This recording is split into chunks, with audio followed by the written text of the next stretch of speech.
welcome back to the channel. Today's video, we're going to talk about some of my priority series for 2026. And I decided to film over here because, like, come on. Oh, wait, hey. I got a new desk chair, and it's like the first time in my corporate America life that I've ever had a genuine desk chair that is comfortable, supportive, and also just like looks nice. I do have a blanket over it though because I hate leather, but so don't be surprised if I'm like going back and forth in my chair. It calms me. Anyways, I want to talk about some of the series that I'm going to be prioritizing this year. So my hope is that I can kind of finish up these series and then I can say I'm 6 series further into being done with the probably hundreds of series that I have started at this point. Honestly, I don't know. Whenever I sit down to try to figure out like what series I'm in the middle of, I blank. I'm like, okay, we're done with that. Let's get right into it. We're going to start with the series that have not been completed but will be completed by the end of 2026. I'm so excited. The first one is the Alex Stern series by Lee Bardugo. I fucking love this series. Ninth House was really, really good. It was super entertaining. Hellbent was my favorite, though.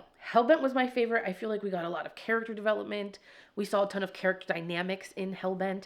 I just loved everything about Hellbent, and Dawes has my entire heart. She's my favorite character, and she can do no wrong. She's such a spitfire, but at the same time, she's very, like, demure, you know? I love her character so much, and we've seen so much growth from Ninth House to Hellbent that I can't wait to see what happens in Deadbeat. But Deadbeat comes out, I think, in September of 2026. I'm wicked excited. The second one that I'm equally excited for, like, I'm foaming at the bit for these 2 books. You have no idea. This is part of the Villain series by V.E. Schwab, and Victorious comes out in October, I think, right? Let me check my laptop. Hold on. I wrote them down. It comes out in October. I'm on the fence about rereading Vicious and Vengeful just because I remember those like I just read them yesterday for some reason. Like they are so vibrant in my brain that I might not require a reread, but I still might do one anyways just because they were so much fun to read. And I can't wait to get a conclusion to this. I also am one of those readers who like, there's something going on. I think there's something going on. And I have my assumptions as to what I think is going on. I don't necessarily want to be proven right or wrong. Like, I wouldn't mind if V.E. Schwab left that aspect of the story just like completely open-ended for the reader to interpret as they wish. I wouldn't mind that. I wouldn't mind that because if you tell me I'm right, I'm going to be like, damn, I guessed it. But if you tell me I'm wrong, I'm going to be like, no, you're fucking wrong. Can you see my messy kitchen by me? It's not awful. I just have a lot of my like bookshelf decor I haven't put back because you guys do everything in one day. Spread it out. I have to put some of my book decor back, so it looks crazy back there, but it is what it is. Okay, so the rest of these series are completed. They are completed at this point in time that I'm talking to you, and I just have yet to complete them myself because I have issues. What's new? First up is Mistborn Era 1. Guys, I just have to read The Hero of Ages, but I'm really nervous, and you know what I think it comes from? It's the fact that Mistborn was a very heisty book. It gave heist. It gave high adrenaline, high stakes. Book 2, you still had high stakes, but it was more of like a political fantasy. It was more political in the behaviors that were going on. I don't genuinely know what to expect from book 3. I don't know what to expect from The Hero of Ages. And I think that's scaring me a little bit because I had my feelings hurt in Mistborn. And I had my feelings hurt in The Well of Ascension, and I'm worried about getting my feelings hurt triple time in The Hero of Ages. So I think that's kind of why I've stalled a little bit on reading that. I'm also in a debilitating reading slump. Like, I'm in such a bad reading slump right now, and I have been since Halloween, where it's like every 12 books is a 5-star read. So I just am worried to take on The Hero of Ages, and then because I'm not ready to read it, it just falls through. I'm also just scared a little bit. Just scared, to be honest. But the same thing goes for the next series, which is The Empire of the Vampire. That's another one that I fucking love that series. There's nothing about it that I would change. I think it's so well done. I think every book is such a full story of its own. I'm obsessed with the characters. They've all been through so much. Those characters have been through the ringer. And it's not to say like, oh my gosh, and there's still this. No, they've just been through so much. I love them. I love the fact that they have survived all they have been through. And I love where they are, even though sometimes where they are makes me really anxious as a reader. I love them so much. So to finish up that series and to know that I will never be able to read it again for the first time makes me stall. I stall so hard because I don't want the series to end. I don't want to leave those characters behind and they're just memories. I just want to be in it forever. So yeah.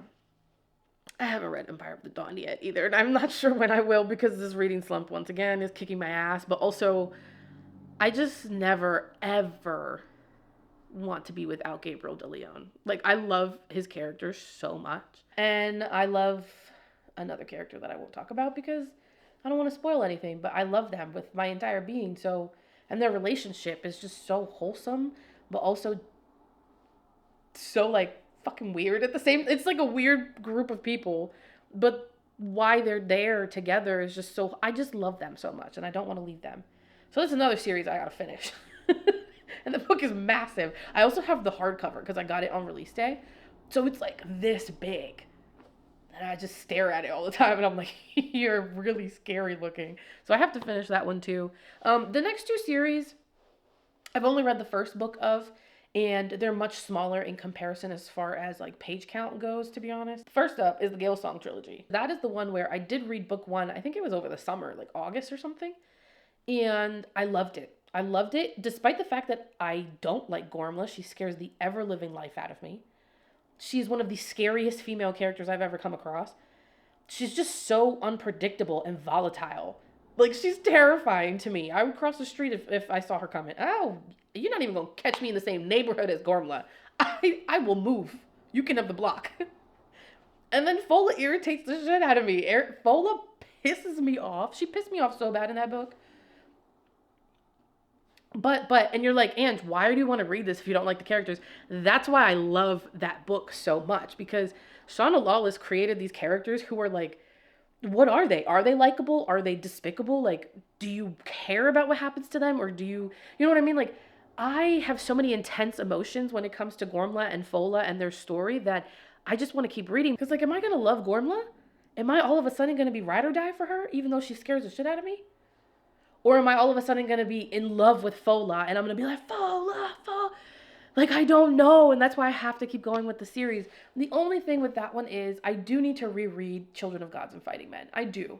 I remember quite a bit of it. I feel like if I went back and reread the first book and then kept going in the series, I'd get so much more out of it. So that's a series where I have to kind of restart, but I would like to finish this year.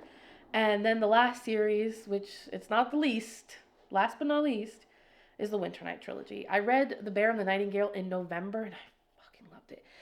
The Bear and the Nightingale served me something that I didn't even know I was hungry for. As a reader, like, it just kind of altered me a little bit, and it didn't put me in a slump, but it did not help the slump I was in. Because I feel like it was like 5 or 6 books after that I finally was like, okay, wait, I like reading this book. It was just incredible. It was incredible. And I just want to go back and reread the first book again just because I loved it so much. But I do want to continue that series. The only thing is, much like the rest of these, I can't read it right now because I'm in a slump. And I tried to read The Girl in the Tower a few weeks ago. I got like maybe 3 chapters in and I was like, I am not invested. And it's not the book. I know it's not the book because I am invested in that series. It's me. When I'm in a reading slump, I lack enthusiasm, so it's not a good idea for me to pick up books that I'm like in love with, dying to finish, blah, blah, blah. Because my lower enthusiasm, or my lack of enthusiasm, I guess I'll say, does tend to lead to not so great of a time. So that's why I'm kind of holding off on reading these series until I'm feeling a little bit better reading wise. It's totally fine too. I feel like usually I start the year off in a reading slump from the prior year. Just because the holidays are crazy, especially as a parent. Like, I think this is our third holiday now, and I don't have the hang of it. I still very much so feel like a fish out of water, like a headless chicken. I'm like, I'm just trying to survive. Christmas at this point. But yeah, those are honestly my priority series. Again, I'm in the middle of a bunch of other series, but they are either incomplete and they won't be completed this year, kind of like the Shield of Sparrows series. Um, oh, the other one. Wait. Pause. The other one's a duology. It's Fallen City by Adrian Young. I think the second book or the last book is going to be called Chosen Son or something like that. And that one I'm wicked excited to get my hands on. I just don't know when it comes out, if I'm being honest. I'm pretty sure it comes out this year, but I'm not 100% sure. But I'm so incredibly excited to get my hands on that book. You have no idea. I loved Fallen City so much. It was my favorite book of December. Yeah, those are the series that I'm prioritizing. I'm in the middle of a bunch of other series, but they're not priority series. Like, if I don't finish them this year and I have to restart them next year, I'm not gonna, like, I don't really care because I like the first book, obviously, but these are the series that I need to finish before the end of 2026. Like, I cannot start 2027 and these series are still on the list and they need to be read. It's not gonna happen. So it's just about kind of starting them at the right time, making sure I'm in the right headspace, and then losing myself in some fantastic stories. Like, and it's crazy because if you look at the range of these series, like fantasy, dark academia, they're all they're all series that if you look at those, you kind of have an idea of who I am as a reader. Like, this is what she really likes. Like, this is what gets her going. I'm like, yeah, it really is. I'm so excited. But yeah, anyways. anyways. Those are the series I want to finish in 2026. I would love to get some of these done by my birthday, but we shall see because I like to read big books. I like to read big books and I like to read trilogies at least. I don't know what's wrong with me. Why can't you just read a standalone, Ange?